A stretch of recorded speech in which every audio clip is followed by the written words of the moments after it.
acting, speaking, writing, and advocating on behalf of women's issues and rights and identifying injustices to the female in social status quo।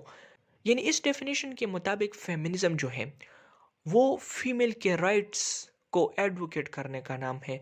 वो female की issues को highlight करना, उसके बारे में लिखना, उसके बारे में दूसरों को आगाह करना। इसके अलावा माशरे में औरतों के साथ जो जुल्म होते हैं उसको आइडेंटिफाई करना और उसके खिलाफ आवाज़ उठाना, इन सब चीज़ों का नाम फेमिनिज्म है।